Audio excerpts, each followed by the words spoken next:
Apenas a nível de suposição, imagine uma sociedade em que, em sua maioria, é composta de pessoas que sabem que Deus existe, mas fingem que Ele não existe.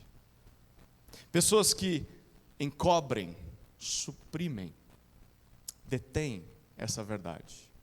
E porque fazem isso, então acabam construindo uma vida e uma cultura sem Deus. Como seria essa sociedade? Será que essa civilização produziria coisas boas? Ou só coisas ruins?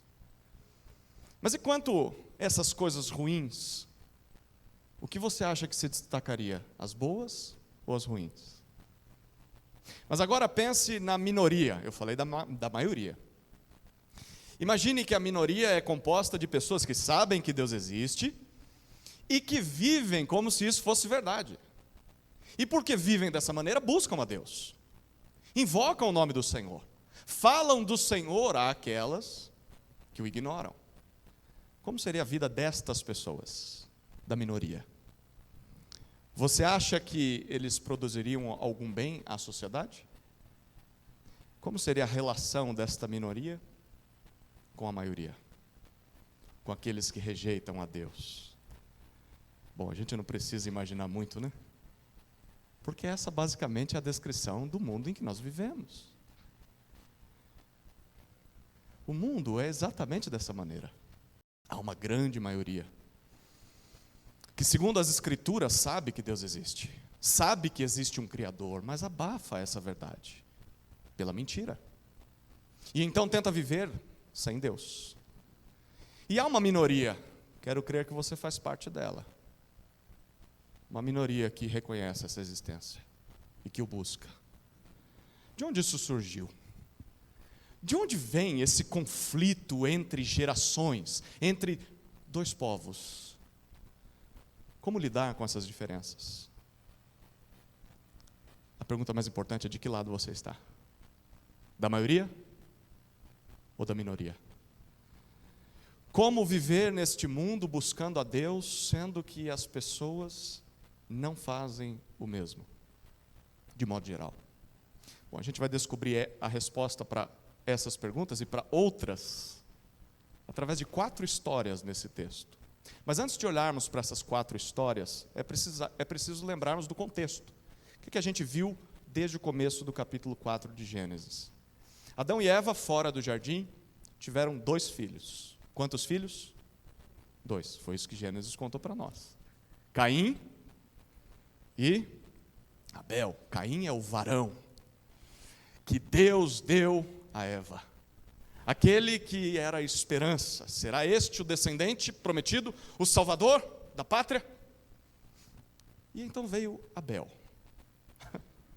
Abel, vaidade, inútil. Esse era o significado do nome dele. Quem precisa de Abel? Se eu tenho Caim. Caim é o salvador. Bom, a ironia é que Abel, o caçula, é crente, é piedoso, é justo. E o mais velho, Caim, é ímpio. Suas obras eram más. Então os 2 ofertaram ao Senhor.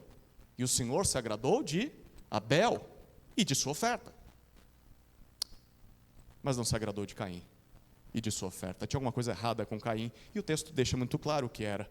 Caim era apenas um religioso hipócrita. Caim apenas fazia as coisas que talvez Deus havia ordenado, mas não havia qualquer temor a Deus. Era só mera obrigação. Isso ficou muito claro quando Deus o exorta. Deus lhe diz: faça o que é certo e você será aceito. Você sabe o que devia estar fazendo. E o que ele faz?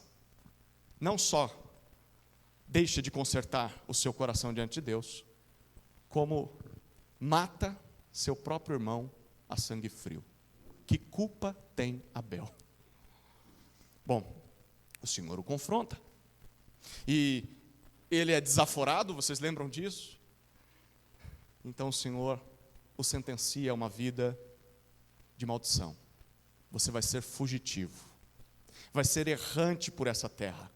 O que ele faz? Não se arrepende, nem pede perdão, mas simplesmente reclama. O meu castigo é demais para mim.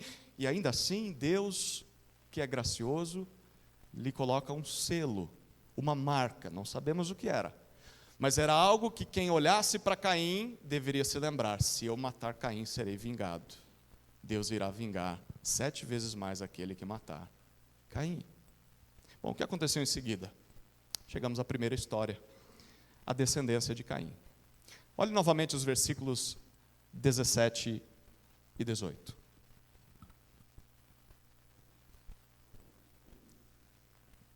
E Caim teve relações com sua mulher.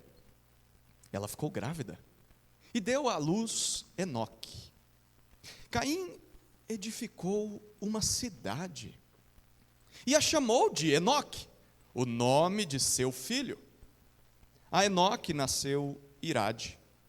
Irade gerou Meujael. Meujael gerou Metusael. E Metusael gerou Lameque.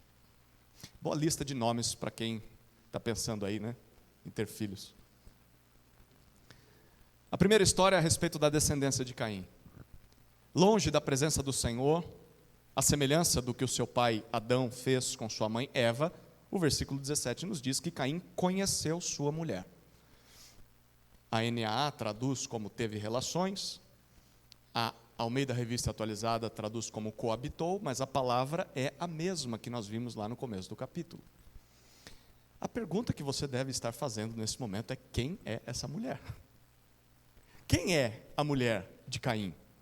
Bom, 2 informações aqui são importantes.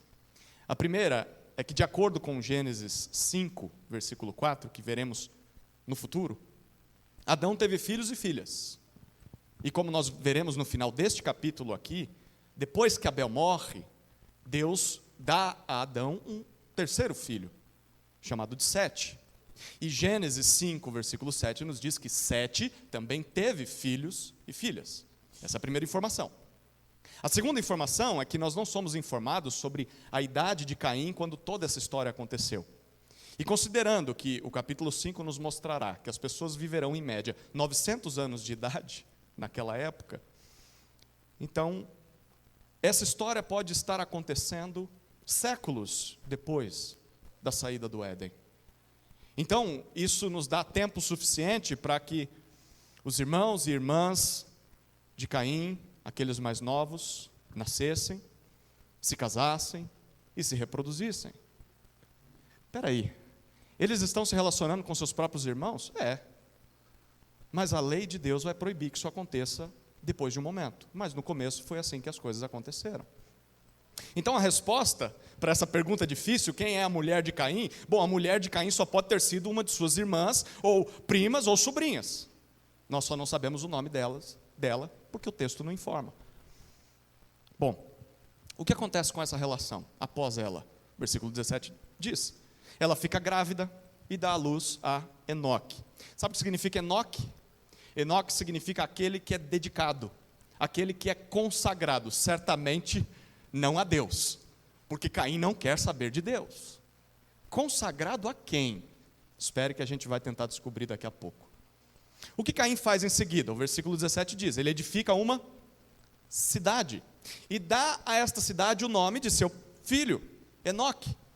Isso aqui é curioso, porque o castigo do Senhor a Caim era que ele passaria pelo resto de sua vida como fugitivo, como errante pela terra. E aí Caim, no primeiro ato, distante do Senhor, não é continuar errante, mas é construir uma cidade. Bom, por que ele construiu uma cidade? Aqui os comentaristas divergem bastante, mas é bem possível que seja essas 2 conclusões. A primeira é que Caim está colocando um desafio diante de Deus, desafiando a autoridade e o decreto de Deus. Deus disse: você vai ser errante. E ele diz: não serei errante. Eu é quem determino o destino da minha vida, não Deus. A segunda conclusão é de que é um ato de descrença. Porque Deus disse que aquela marca que ele colocou em Caim seria uma proteção para Caim, para que ninguém o matasse. Mas Caim não acredita nisso. Então Caim está tentando fazer a sua própria segurança. Medo de que talvez aquilo que Deus prometeu não aconteça. Então eu preciso garantir que não me matem, porque vai que Deus se esquece ou fale naquilo que prometeu. Há um comentarista que diz o seguinte: Caim quer encontrar sozinho o remédio para uma situação que ele mesmo criou, mas que ele mesmo não pode reparar, porque é uma situação completamente dependente da graça de Deus. Caim é um exemplo, queridos, de como o pecado nos torna. O pecado nos torna autossuficientes, autônomos. Nós queremos definir o nosso destino sem nos submeter à vontade e à autoridade de Deus. O pecado nos torna incrédulos também. Nós não confiamos que Deus possa cumprir suas promessas. Então o que nós fazemos? Nós nos esforçamos para manter a nossa própria segurança, manter a nossa própria saúde, a nossa vida à parte dele, separado dele. E tudo isso é inútil. Não são os muros, não são os portões, as cercas, não é aquela cidade que pode proteger Caim do mal desse mundo. Apenas um poderia fazer isso: é o Senhor. Como diz o Salmo 127, sem Ele é inútil que o sentinela vigie a cidade. Se você acha que pode definir o seu próprio destino, separado de Deus, longe de Deus, se você acha que pode garantir a sua própria segurança, sem depender do Senhor, sem buscar ao Senhor, você está tão enganado quanto Caim. E tem um detalhe aqui. A palavra hebraica traduzida por cidade, é a primeira vez que nós vemos essa palavra aparecendo na Bíblia, ela volta a ser repetida lá em Gênesis 10 e 11, em outros momentos também, mas especialmente nesses dois capítulos. O que a gente vê em Gênesis 10 e 11? Chegaremos lá um dia. Mas ali, o texto está se referindo às cidades criadas pelos descendentes de Cã e Canaã.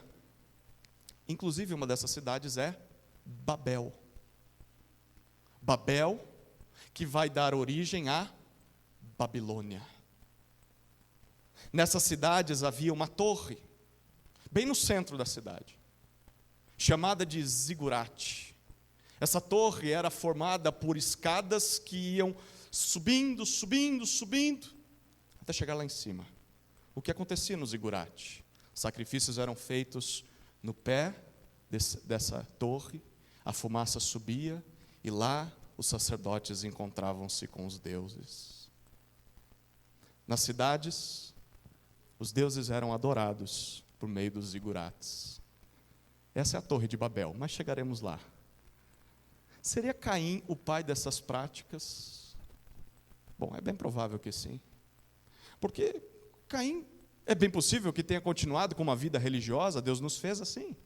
Nos fez para buscá-lo, mas se Caim não está buscando o único Deus verdadeiro, a quem ele está buscando? Ele está buscando um Deus que não é o Deus verdadeiro. Bem possivelmente deuses que ele mesmo criou, ídolos. Deuses conforme a sua própria imagem, que aceitam tudo que ele oferece, mas não precisa mudar sua própria vida. É bem possível que Caim adorou esses deuses na própria cidade que fundou. E quem sabe não dedicou, não consagrou Enoque a esses deuses. Por isso o nome de Enoque. Bom, o versículo 18 diz que a partir de Enoque a linhagem de Caim se expande. E nós vemos mais 4 gerações. A primeira é de Irade. Irade significa fugaz, aquele que é passageiro, efêmero. Belo nome para dar para um filho também, né? Aí vem Meujael, a segunda geração a partir de Enoque. Meujael significa aquele que é ferido por Deus. Dá para ver a mágoa da turma em relação a Deus, né? Aí vem a terceira geração, Metusael. Metusael significa aquele que é de Deus. A pergunta é qual Deus? E por fim, Lameque. Lameque é o poderoso. Essa é a história da descendência de Caim. Longe da presença de Deus, Caim desafiou sua palavra. Caim desconfiou da palavra de Deus e então passou a viver de forma autônoma, autoprotetora. Passou a viver como idólatra. Trocou Deus por qualquer outro soberano, seja a si mesmo, seja outra pessoa, seja um filho, seja um ideal, um propósito, um objeto, uma estátua, tanto faz. Esse é o destino de todos aqueles que seguem pelo mesmo caminho de Caim.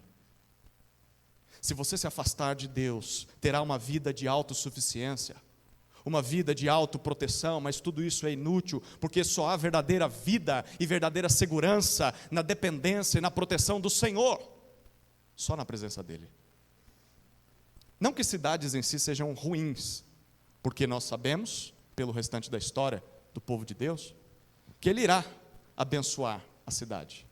Davi terá uma cidade, Deus terá uma cidade para si, chamada de Jerusalém.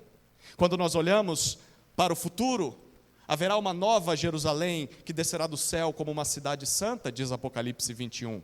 Então, não que a cidade seja ruim, mas a sua origem foi devido à rejeição a Deus.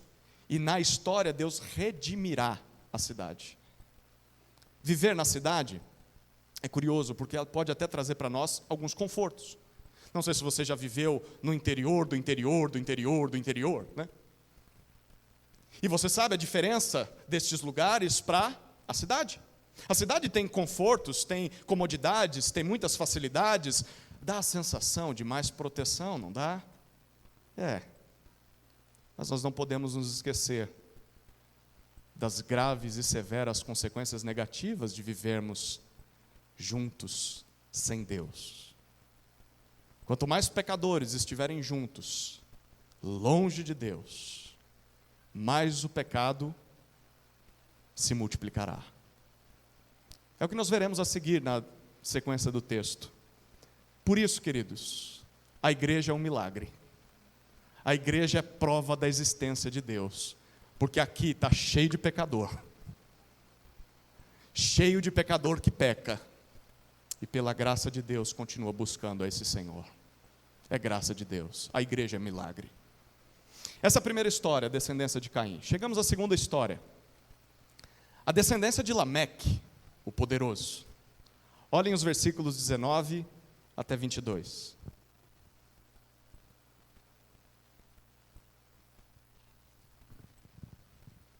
Lameque tomou para si 2 esposas.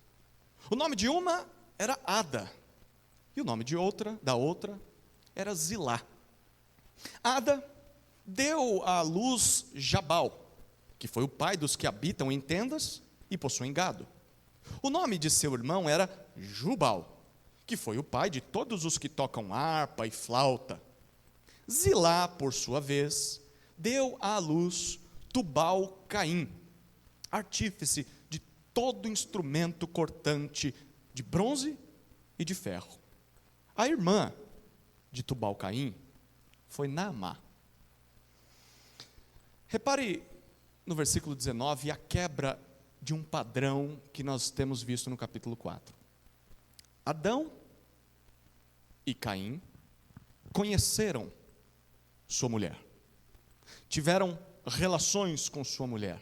A palavra hebraica traduzida ali é yadá, conhecer ou relacionar-se intimamente com alguém. Bom, e Lameque? Lameque foi além. O que diz o versículo 19? Tem 2 diferenças gritantes aqui. A primeira diferença é que Lameque tomou para si, não é a mesma palavra. Significa pegar, adquirir, coletar como sua possessão. Isso sugere que, ao fazer isso, Lameque não está buscando um relacionamento íntimo, em uma troca de carícias, uma troca de conhecimento, como Deus queria que acontecesse dentro do casamento. Ao tomar para si, Lameque apenas quer satisfazer a si mesmo. Ele está vendo, tratando e usando o sexo oposto apenas como objeto de prazer egoísta.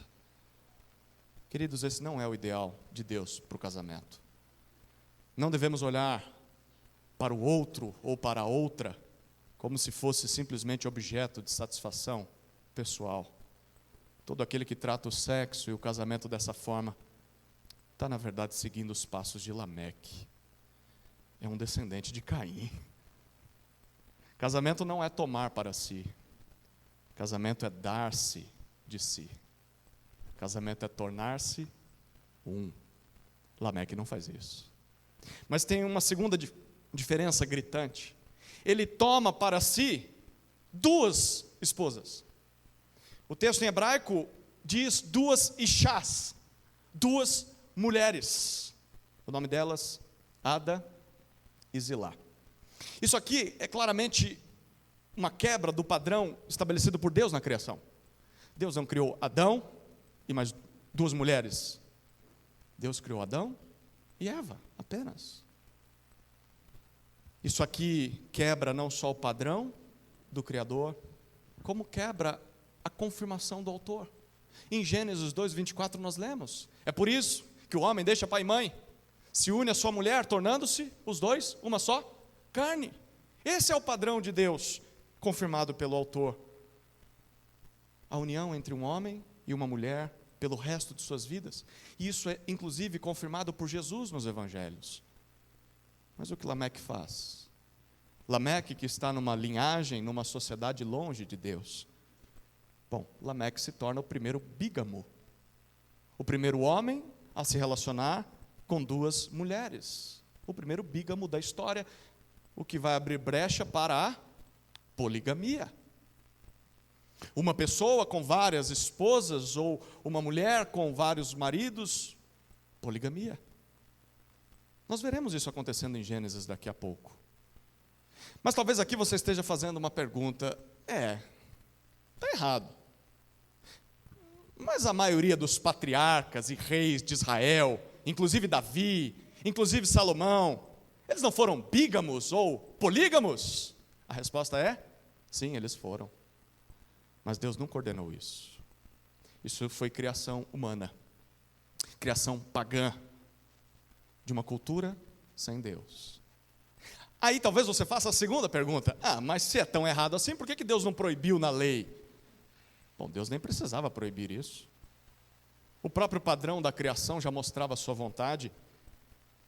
E se você continuar lendo a Bíblia, vai perceber que as próprias consequências familiares dessas relações mostram que esse não é o ideal de Deus.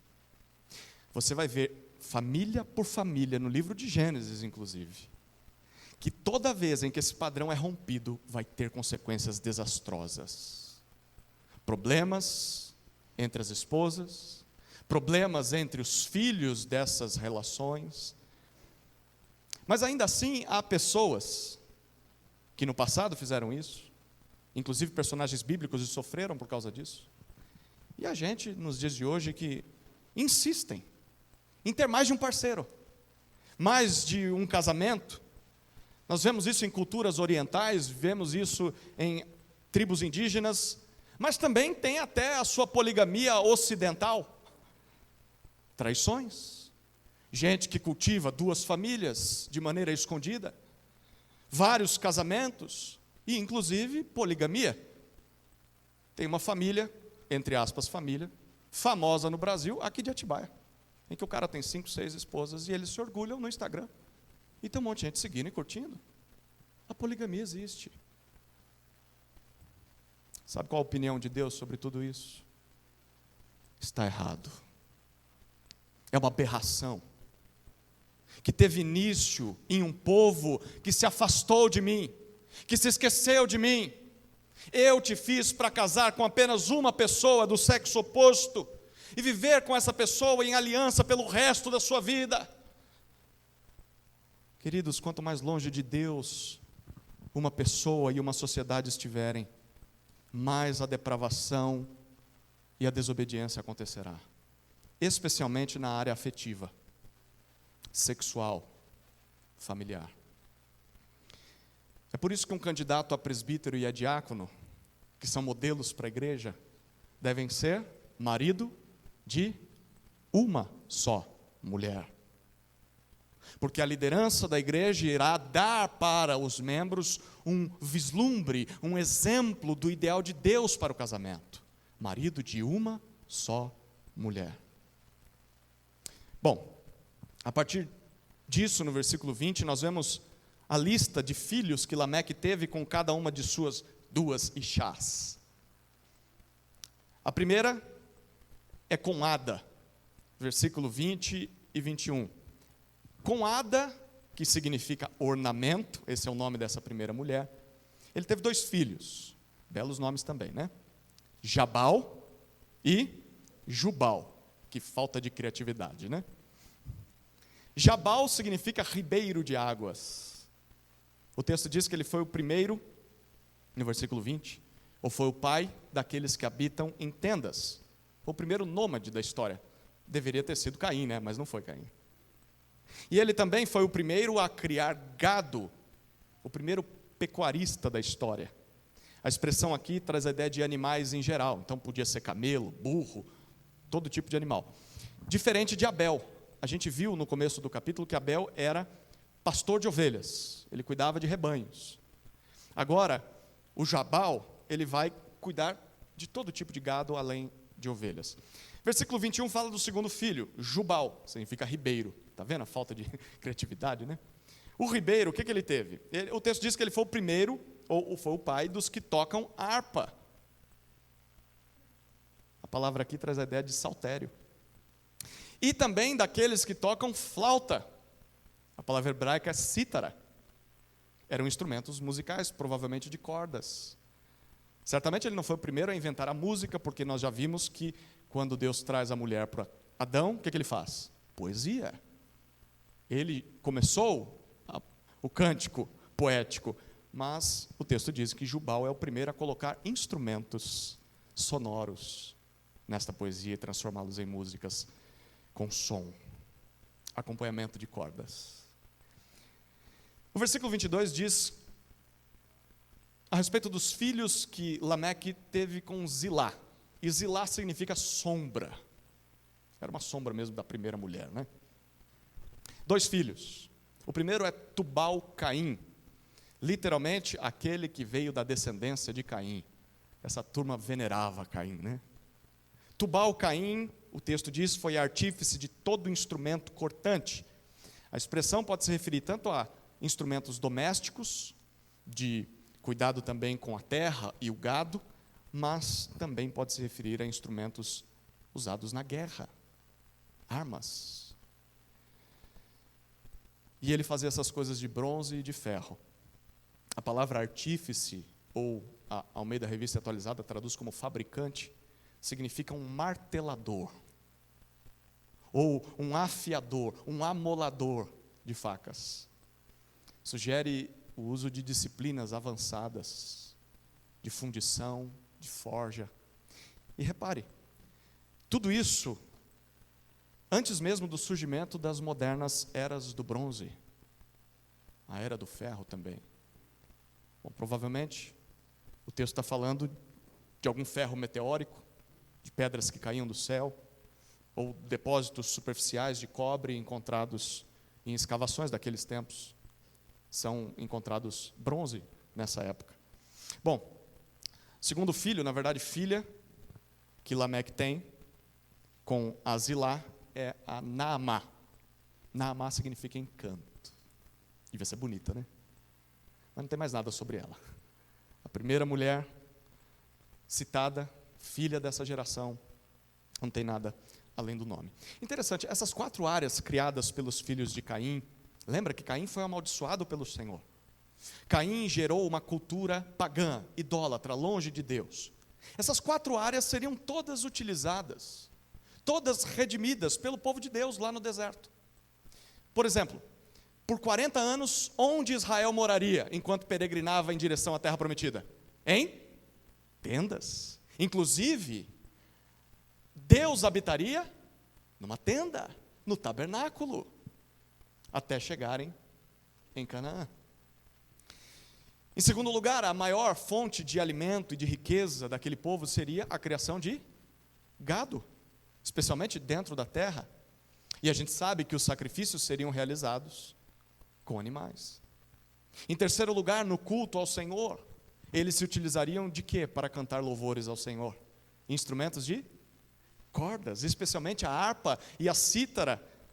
E há vários convites a isso nos Salmos. Por exemplo, Salmo 33, Salmo 92, Salmo 98, Salmo 108. Cantai ao Senhor com cânticos, com harpa, com a cítara. Para guerrear contra os povos cananeus, eles usariam armas feitas de ferro. Para sacrificar ao Senhor, eles se utilizariam de instrumentos de bronze e de ferro, as bacias, as facas. Sabe o que tudo isso significa, queridos? Que mesmo longe de Deus, as pessoas ainda podem criar coisas boas, ainda podem criar coisas úteis. Isso porque mesmo sendo incrédulas, elas foram criadas à imagem de Deus. Essa imagem que está corrompida pelo pecado, mas que ainda os mantém capazes de criar, de desenvolver coisas novas. A isso nós damos o nome de graça comum. A capacidade que Deus dá a um descrente de criar algo bom, de criar algo útil. É claro que isso não os salva, só porque fazem coisas úteis. Isso também não significa que vão fazer um bom uso dessas coisas, porque muitas dessas invenções são usadas para o mal. Mas nós não podemos desprezar a criatividade dos descrentes, a inteligência de gente que não teme a Deus.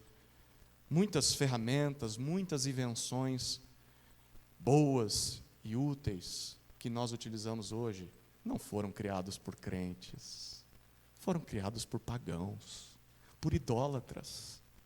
E aí você fica brigando, bateria na igreja onde já se viu. E o violão? Instrumentos de cordas, veio da geração de Caim. Então vamos tirar tudo. Os instrumentos vieram dele. Ou vamos redimir essas coisas? Ou vamos utilizar essas coisas para o bem, para a glória de Deus?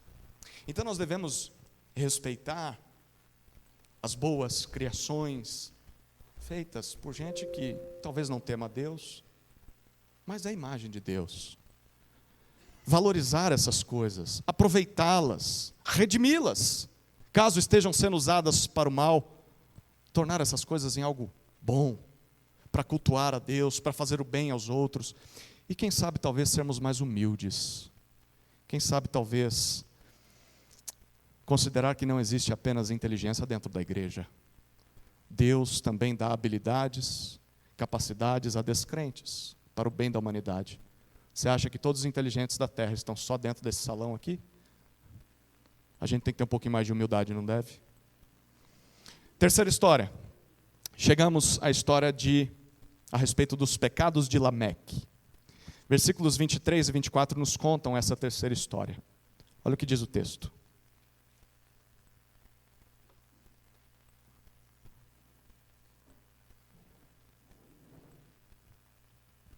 E Lameque disse às suas esposas: Ada e Zilá, ouçam o que eu digo. Vocês, mulheres de Lameque, escutem o que passo a dizer. Matei um homem, porque me feriu, e um jovem, porque me machucou. Se Caim é vingado 7 vezes, Lameque será vingado 70 vezes 7. O versículo 23 nos diz que certo dia, Lameque chama suas 2 esposas. O que ele quer com elas? Quer recitar um poema. Quem já recitou um poema na história para a sua esposa? Lembra? O primeiro homem, Adão. Só que a poesia de Lameque é diferente da poesia de Adão. Quando Adão fez isso, ele enalteceu a mulher que o Senhor formou, que o Senhor lhe entregou, mas em sua poesia Lameque não elogia ninguém. Lameque só demonstra sua maldade e a sua arrogância. Esse poema tem 3 versos, que se utilizam o que nós vamos encontrar numa poesia hebraica? Paralelismo. Quem tem estudado a Bíblia nessa igreja já sabe o que é o paralelismo. É a relação entre uma linha, um verso, e o outro verso, a outra linha. Bom, primeiro verso ainda no versículo 23. É um paralelismo de sinônimo, bem possivelmente. Duas frases que dizem a mesma coisa, só que com palavras diferentes. Primeira frase, Ada e Zilá, ouçam o que eu digo. Segunda linha, vocês, mulheres de Lameque, escutem o que passo a dizer. Está falando a mesma coisa, está chamando elas para ouvi-lo. O que você tem a dizer, Lameque? Segundo verso, ainda no versículo 23. Provavelmente aqui ele faz uso de um sinônimo. É a concordância da maioria dos comentaristas. Primeira linha, matei um homem porque me feriu. Segunda linha, e um jovem porque me machucou. Homem, jovem. Feriu, machucou. Matei. Fica implícito na segunda linha, matei. De quantas pessoas Lameque está falando aqui? Há a possibilidade, sim, de ser duas pessoas diferentes, dois assassinatos, mas pela construção hebraica, é mais razoável que Lameque estivesse falando de uma só pessoa. Ele está usando palavras diferentes para se referir à mesma pessoa. De qualquer maneira, pode ser dois ou pode ser um. O que mais importa nesse texto é que Lameque está se orgulhando de ter revidado a um ferimento, a uma contusão, não com outro ferimento ou outra contusão, mas com assassinato. Perceba que o senso e a prática de vingança de Lameque é completamente desproporcional. Ao invés de revidar um golpe com outro golpe, ele matou quem o golpeou. Queridos, esse homem é claramente o exemplo do tipo de pessoa que uma cultura sem Deus é capaz de produzir. Alguém imoral, que domina sobre duas mulheres. Alguém orgulhoso, arrogante, impaciente, violento e impiedoso. Se nem o Senhor Deus matou Caim, e olha que Caim mereceu. Ele mereceu. Nem o Senhor fez isso. Quem Lameque pensa que é para fazer justiça com as próprias mãos? Bom, certamente ele pensa que é alguém maior do que Deus. Lameque é seu próprio Deus. Bom, uma pessoa longe de Deus vai também demonstrar esse mesmo tipo de comportamento. E certamente você está pensando em vários exemplos da nossa sociedade, de gente que é igualzinha a Lameque. Mas a pergunta mais importante é: e você? Com quem você mais se assemelha aqui? Você se assemelha em algum aspecto a Lameque? Pense um pouco sobre isso. Tome alguns segundos para considerar. Há na sua vida demonstrações de imoralidade? Há em sua vida orgulho, arrogância, impaciência, violência, impiedade, impulsividade? Se há, você não deveria se vangloriar perante as pessoas como Lameque está fazendo. Porque na perspectiva divina, isso não é virtude. Na perspectiva divina, isso é motivo de vergonha. Isso é carnal, isso é mundano, é pagão, é imitar a linhagem de Caim e imitar a linhagem da serpente. Ela colocou seu veneno na humanidade. E a humanidade está seguindo os passos da serpente. O povo de Deus não deve ser marcado por esses pecados, reconhecido por esses pecados, mas deveria ser lembrado por aquilo que o próprio Jesus disse no Sermão do Monte: bem-aventurados os pacificadores, os que promovem a paz, porque eles serão chamados filhos de Deus. Ao promoverem a paz, serão reconhecidos como filhos de Deus. Você se intitula um filho de Deus? Você se apresenta como um filho, uma filha de Deus? Então, será que os seus atos, a sua vida, estão confirmando as suas declarações? Eu sou filho de Deus. Como é que você se comporta no dia a dia? Está se comportando igual Lameque? Ninguém vai reconhecer isso. As pessoas vão dizer: não parece um filho de Deus. Sabe o que parece? Um filho do diabo, isso sim. Se a sua vida se assemelha a de Lameque, isso é sinal de que na verdade você está bem longe do Senhor. Arrependa-se. Volte-se para Ele o quanto antes, enquanto há tempo. Terceiro verso, porque a poesia não acabou. No versículo 24, nós vemos uma comparação, aqui é o paralelismo. Primeira sentença: se Caim é vingado 7 vezes. Opa, onde nós vimos isso? Lá no versículo 15 desse capítulo. O Senhor prometeu isso. Era uma promessa de proteção a um possível assassinato de Caim. Se Caim é vingado 7 vezes, perceba que ele não cita o nome de Deus, né? Só pega a promessa que Deus fez. Segunda linha, a comparação. Então Lameque será vingado 70 vezes 7. Percebeu o que Lameque está fazendo aqui? Ele está multiplicando o castigo. Multiplicando a ameaça que o próprio Deus, que é o único justo juiz, estabeleceu. Lá, no passado, a Caim. Lameque está fazendo algo como se ele fosse, de fato, capaz de executar justiça. Mas quem Lameque pensa que é? Quem colocou Lameque como juiz? Como é que ele pode vingar alguém que o matar? Que audácia! Ele estará morto! Ele não tem poder nenhum para fazer uma promessa dessa. Ele não tem capacidade nenhuma de garantir que isso vai acontecer. Mas ele fala, ele promete, mas não é capaz de cumprir a sentença. É claro que Lameque não quer saber disso. Na verdade, ele está vivendo longe de Deus. Ele se tornou seu próprio Deus. Ele se acha autossuficiente. Ele é arrogante. Ele é alguém que acha que não precisa da proteção divina. Eu me basto.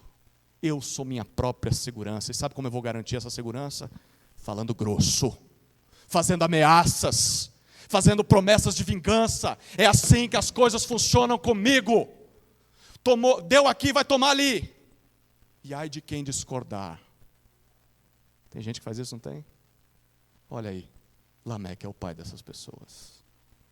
É o pai dos valentões. Aqueles que conseguem as coisas no grito. Arrogantes, faladores, mas são covardes, vingativos. É isso que o distanciamento de Deus produz na vida das pessoas. Elas criam novos deuses, seja outras pessoas, sejam objetos ou sejam a si mesmos. E esses deuses falsos, esses ídolos, atraem as pessoas com grandes promessas. Olha, se você me cultuar, terá sucesso, terá bênção, paz, vingança. Eu vou dar para você aquilo que você sempre quis. Você quer se vingar? É só vir fazer um culto a mim. Esses deuses prometem prazer. Mas claro, eles não conseguem cumprir isso. E como é que eles mantêm as pessoas em suas adorações?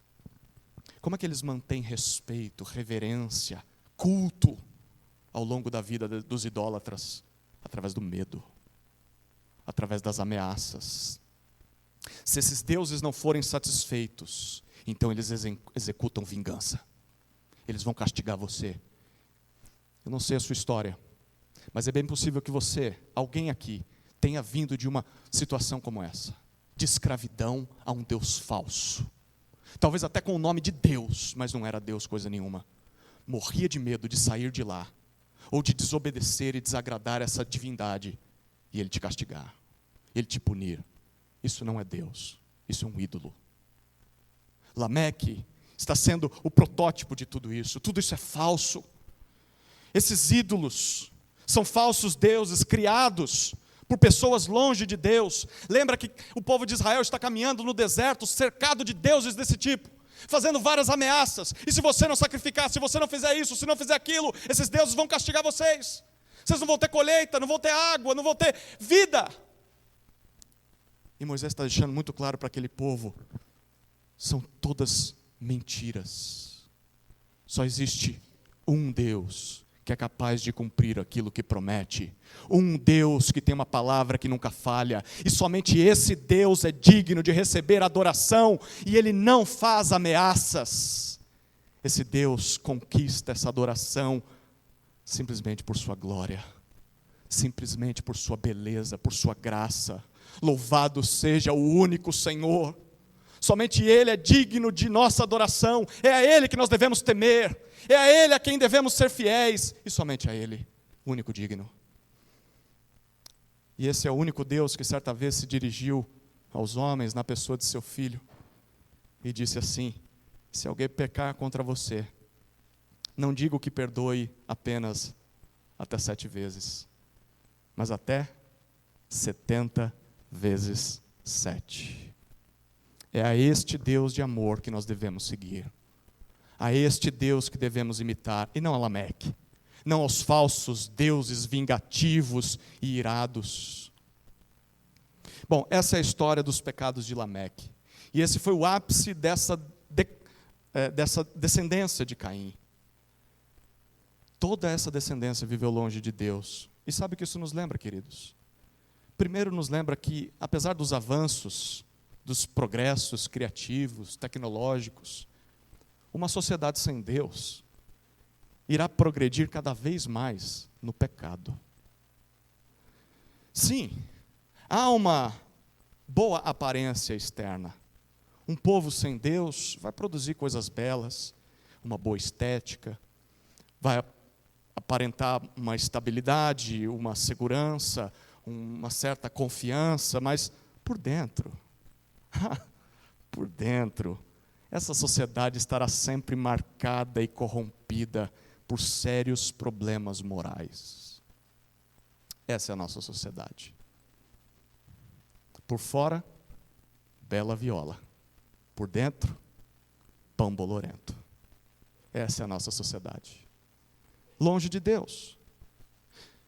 Então não vale a pena invejar os homens ímpios.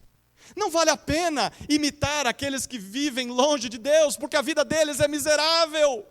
Tem uma aparência exuberante, mas o destino deles vai ser ainda pior. Eles vão ser condenados ao inferno, não é isso que lemos no início desse culto? Asaf disse isso no Salmo 73. De fato, Deus é bom para com Israel, com os de coração limpo. Mas e aos ímpios? Tu certamente os pões em lugares escorregadios e os fazes cair na destruição. Como são destruídos num instante?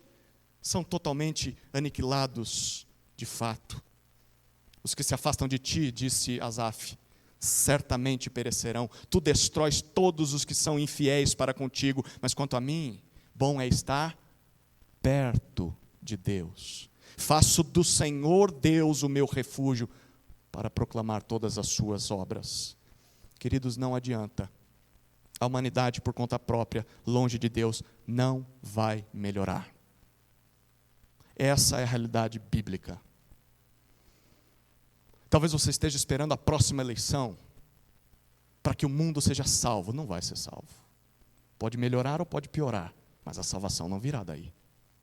Mas e se os homens criarem uma sociedade de paz, de igualdade? Não vai conseguir.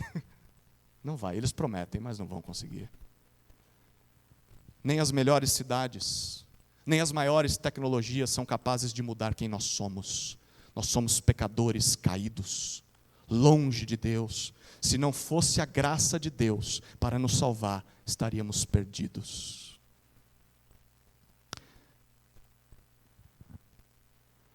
Uma segunda lição que tiramos de toda essa descendência de Caim é observar o impacto negativo que um homem, só um homem, longe de Deus, exerceu na vida dos seus descendentes.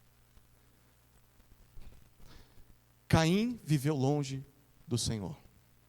E todos os seus descendentes nasceram nessa condição, longe de Deus. É claro que ainda há esperança. Deus pode salvar qualquer um, mesmo vindo de uma longa linhagem de ímpios, talvez seja o seu caso. Deus pode salvar. Mas a nós cabe não imitar o exemplo de Caim. O nosso trabalho é olhar para essa situação e perceber: os meus pecados não afetarão apenas a minha vida, mas onde eu estou colocando a minha família, as decisões que estou tomando vão afetar os meus filhos, os meus netos, bisnetos e todos que virão depois. Quantos nós somos que sofrem hoje? Porque lá no passado, pessoas tomaram decisões ímpias por viverem longe do Senhor. O que você faz com isso? Fica lamentando: ó vida, ó céus, ó azar. Está vendo, tadinho de mim. Eu faço as mesmas coisas que meu pai, porque o meu pai fez isso. Deixa eu contar uma história para você. Existia um pai bêbado, que teve 2 filhos. O primeiro filho se tornou um advogado de sucesso. O segundo filho se tornou um alcoólatra, como seu pai. Chegaram para o filho alcoólatra e perguntaram: por que você é alcoólatra? Ele olhou para o pai e falou: está aí, eu sou alcoólatra por causa do meu pai. Ele me legou essa vida. Oh, vida miserável, desgraçada, segui os passos do meu pai. Perguntaram para o filho que se tornou um advogado de sucesso: por que você não é um alcoólatra? Por causa do meu pai. Eu vi o que o álcool produziu na vida dele, e eu não queria seguir o mesmo caminho. Eu vi o que filhos nessa vida sofrem, quando o pai está imerso no pecado, e eu não queria que os meus filhos sofressem isso. Você não é responsável pelas coisas que fizeram a você, pela história que seus pais lhe legaram, mas é plenamente responsável pelo que você vai fazer a partir de agora com isso. Quem você será a partir de hoje? Que tipo de descendência você vai produzir? Busque ao Senhor hoje, a fim de ser bênção para a sua vida e para todos os que virão depois de você. Chegamos à última história, a quarta história. A descendência de Sete. Versículos 25 e 26.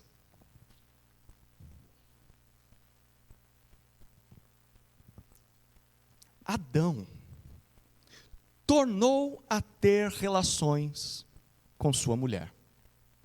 E ela deu à luz um filho, a quem pôs o nome de Sete, dizendo: Deus me concedeu outro descendente em lugar de Abel, que Caim matou. A Sete nasceu-lhe também um filho, ao qual pôs o nome de Enos. Foi nesse tempo que se começou a invocar o nome do Senhor. Depois de toda essa tragédia, quem aparece novamente na narrativa? Adão. Adão e sua mulher. E qual expressão volta a ser utilizada aqui? Ter relações, coabitar, conhecer. Dois comentários aqui são importantes. O primeiro é que, apesar da corrupção do casamento na vida dessa geração ímpia, ainda há esperança. Adão e Eva continuam tratando a intimidade sexual como Deus sempre idealizou. Queridos, não é só porque o mundo corrompeu aquilo que é santo, não é só porque esse mundo corrompe o sexo, o prazer, a intimidade, que nós devemos abandoná-lo, como se fossem ruins em si mesmos. Não, nós devemos nos voltar para como Deus vê essa área e redimi-la para a sua glória. É possível redimir. O segundo comentário é que mesmo depois de serem feridos pela perda dos dois filhos, porque assim, Caim continua vivo, mas ele não só está longe dos pais agora, mas está longe do Senhor. Abel foi morto e Caim está distante. Eles sofreram. Talvez você no lugar deles diria: para que ter filho? Olha a desgraça que aconteceu na minha família. Mas não, eles não desistiram.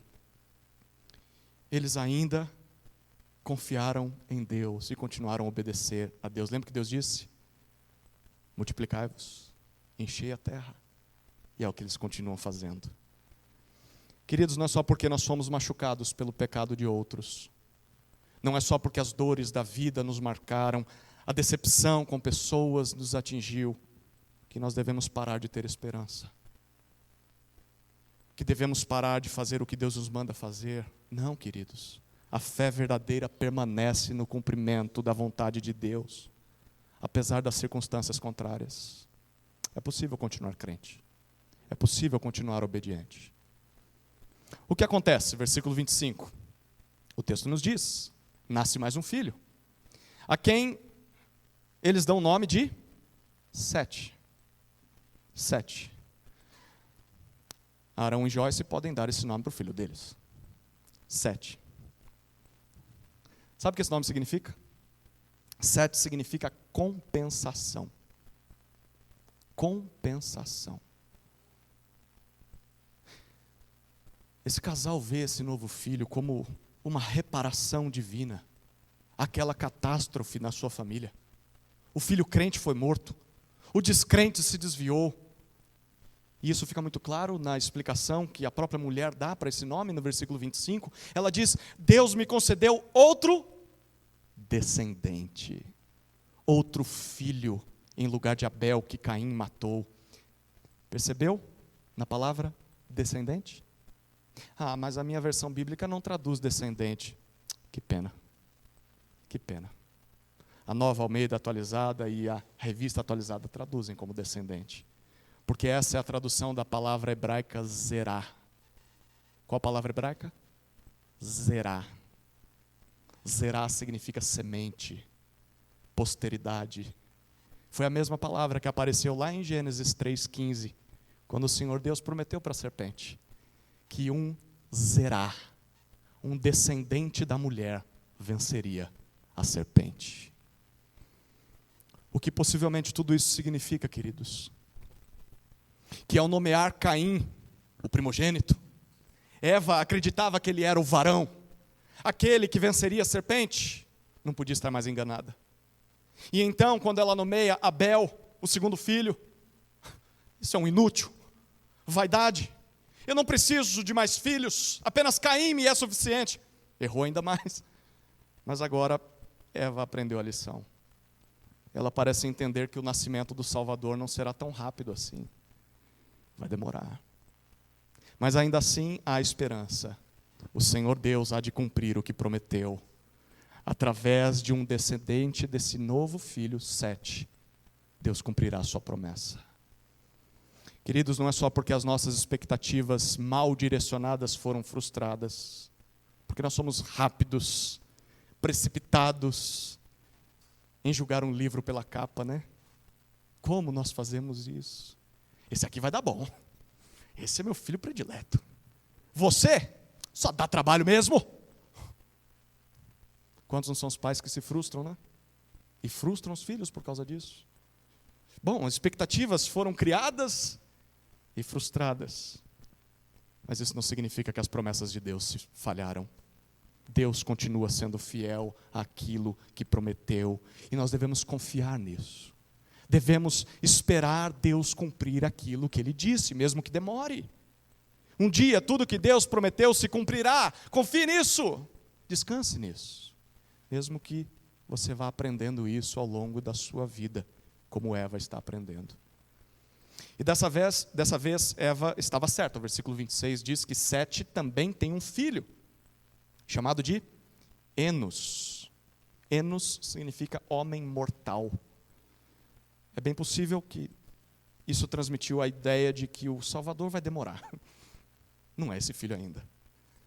E essa narrativa que começou lá no capítulo 2, versículo 4. Lembra? Em Gênesis 2,4 lemos: esta é a Gênese, esta é a origem, a descendência dos céus e da terra. Essa narrativa que começou lá, termina no versículo 26, fechando a primeira parte do livro de Gênesis de forma maravilhosa. O versículo 26 nos diz: foi nesse tempo, após o nascimento de Sete e de Enos, que se começou a invocar o nome do Senhor. Invocar transmite dois sentidos, tanto o de clamar ou de chamar, buscando como ajuda para dependência, como proclamar, anunciar este nome, falar deste nome aos outros. Queridos, a partir da descendência de Sete, surgiu um povo que buscava a Deus. Surgiu um povo que pregava o nome de Deus, mesmo em meio àquele mundo cercado por impiedade. E como nós vamos perceber mais à frente, esse grupo sempre foi minoria. Sempre. Sempre haveria uma maioria ímpia e uma minoria crente. E esse povo sempre sofreu só por ser justo. E o primeiro exemplo foi Abel. Abel foi morto só porque era crente. E Caim o matou. O que aconteceu com o nosso Salvador? Por ser justo, foi crucificado numa cruz. Não espere algo diferente nos dias de hoje, queridos. Não se iluda. Não se surpreenda. E não desanime. É assim mesmo, desde o começo da história. Mas perceba que nome eles invocavam. O nome do Senhor. em caixa alta, em letras garrafais, todas letras maiúsculas. Sabe o que isso significa? Esse é o nome pessoal de Deus. Senhor é o nome usado apenas para se referir ao Deus que tem um pacto com o seu povo. É o nome que Deus deu para o seu povo e fala: vocês vão me chamar assim. É o nosso segredo. Eu sou o Senhor apenas de vocês. Uma aliança que Deus tem com o seu povo, aquele povo a quem Ele se apresentou, aquele povo que Ele salvou, aquele povo com quem Ele estabeleceu um contrato, um pacto. Eu sou o suzerano, vocês são os vassalos. Eu cuido de vocês, eu abençoo vocês, vocês se submetem, vocês obedecem, vocês confiam em mim. Sabe o que Moisés está dizendo para aquele povo que está caminhando no deserto? Estão indo em direção à terra prometida. Ele está dizendo o seguinte: antes mesmo do Senhor se revelar a mim lá na sarça ardente, antes mesmo de se revelar a vocês no Monte Sinai, esse Senhor já havia se revelado e já era invocado pelos descendentes de Sete lá no passado. Nós não somos os primeiros e nem seremos os últimos a fazer parte da aliança com Deus. Nós fomos unidos a uma longa linhagem de adoradores desde a primeira família da terra. Se tudo isso é verdade, querido, não ache que você é o único crente do mundo. Não ache que você é o único crente da história. Não achemos que somos a única igreja desse mundo, a única igreja da história, como se o cristianismo começasse conosco. Não. Tenhamos humildade. Venhamos a aprender com os crentes do passado. Mas isso significa também que podemos ter confiança, porque não somos loucos, solitários, acreditando numa mentira. Não. Incontáveis multidões fizeram o mesmo desde o princípio. Talvez você está achando que está sozinho nesse mundo, que só você crê no Senhor. Não. Como diz o autor de Hebreus, nós estamos debaixo de uma grande nuvem de testemunhas, crentes de todas as gerações. Então olhe para o futuro. Quando todas essas multidões se reunirão a uma só voz para adorar o Senhor, gente de toda tribo, de toda língua, de toda nação, e até que esse dia chegue, desfrute da comunhão com esse povo hoje, na igreja local, e invoque o nome do Senhor junto com esse povo. Clame ao Senhor junto com a igreja, proclame o nome do Senhor a esse mundo perdido. Essas são as histórias da descendência de Caim e a descendência de Sete. Eu gostaria de finalizar com a citação de Lucas capítulo 3. Então peço que você abra a sua Bíblia em Lucas capítulo 3.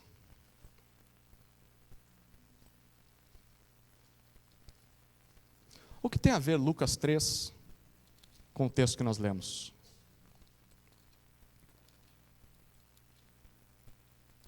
Vamos deixar Lucas nos responder. Lucas capítulo 3, a partir do versículo 23.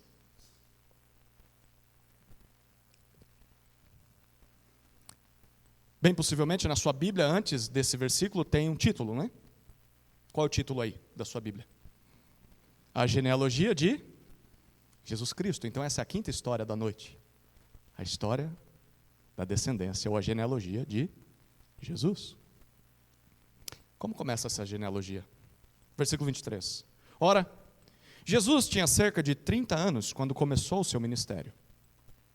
Era, conforme se pensava, filho de José, filho de Eli, filho de Matate, filho de Levi, filho de Melqui, filho de Janai, filho de José, filho de Matatias, filho de Amós, filho de Naum, filho de Esli, filho de Nagai, filho de Maate, filho de Matatias, filho de Semei, filho de José, filho de Jodá, filho de Joanã, filho de Ressá, filho de Zorobabel, filho de Salatiel, filho de Neri, filho de Melqui, filho de Adi, filho de Cozã, filho de Elmadã, filho de Er, filho de Josué, filho de Eliezer, filho de Jorim, filho de Matate, filho de Levi, filho de Simeão, filho de Judá, filho de José, filho de Jonã, filho de Eliaquim, filho de Meleá, filho de Mená, filho de Matatá, filho de Natã, filho de Davi, filho de Jessé, filho de Obed, filho de Boaz, filho de Salá, filho de Naasson, filho de Aminadab, filho de Admim, filho de Arni, filho de Esrom, filho de Pérez, filho de Judá, filho de Jacó, filho de Isaque, filho de Abraão, filho de Tera, filho de Naor, filho de Serugue, filho de Ragaú, filho de Faleque, filho de Eber, filho de Salá, filho de Cainã, filho de Arfaxade, filho de Sem, filho de Noé, filho de Lameque, filho de Metusalém, filho de Enoque, filho de Jared, filho de Maalalel, filho de Cainã, filho de Enos, filho de Sete, filho de Adão, filho de Deus. O que Lucas está dizendo para nós aqui, queridos?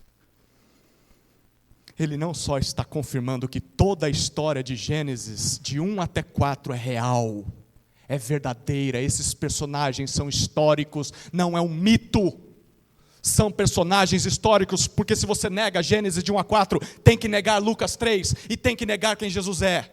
É real, é história, as promessas de Deus também são reais, mas não é só isso que Lucas está fazendo. Lucas também está mostrando para nós que Jesus Cristo é o descendente prometido de Deus, aquele que venceria e venceu a serpente de uma vez por todas. Jesus é o Filho de Deus, que nasceu da linhagem de Adão, é aquele que vence o pecado, vence a serpente, o diabo, e é aquele que restaura toda a criação. E quando você crê nesse Jesus, você sai da descendência ímpia, sai daqueles que seguem a serpente e passa a fazer parte do povo da aliança, passa a fazer parte do povo de Deus. A pergunta final que precisa ser feita e respondida é: de qual linhagem você faz parte? Você faz parte daquela linhagem que segue os passos da serpente? Que segue os passos de Caim, de Lameque, que vive e caminha para longe de Deus? Ou você faz parte daquela linhagem que confia nas promessas do Senhor, como Adão confiou, como Sete confiou, como Enos confiou, todas essas promessas cumpridas em Cristo? Responder essa pergunta é crucial para entender como a gente vai viver nessa sociedade, cuja maioria sabe que Deus existe, como a descendência de Caim, mas suprime essa verdade e vive como se ele não existisse. Não façamos parte dessa maioria, façamos parte da minoria, daqueles que sabem que Deus existe e vivem como se isso fosse verdade, invocando o nome do Senhor, clamando a Ele, proclamando o seu nome junto com outros crentes, falando do Senhor a esse mundo perdido até que aquele dia chegue, até que o nosso encontro com o Senhor nos ares aconteça, e aí nós iremos à Nova Jerusalém, a cidade celestial, na presença de Deus por todo sempre. Amém? Oremos, queridos. Senhor, nós te louvamos por tua santa palavra, pela preciosidade presente em cada página da Escritura, pela forma com que todos os livros se encaixam, nos contando uma só história, a história da redenção.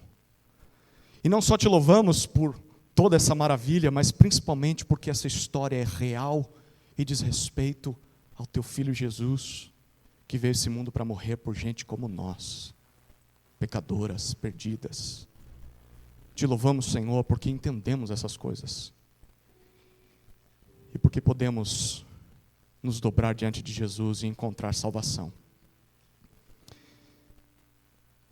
Que à luz de Gênesis 4, sejamos encorajados a perseverar na fé, mesmo que sejamos minoria, porque o Senhor é o Deus que cumpre todas as suas promessas.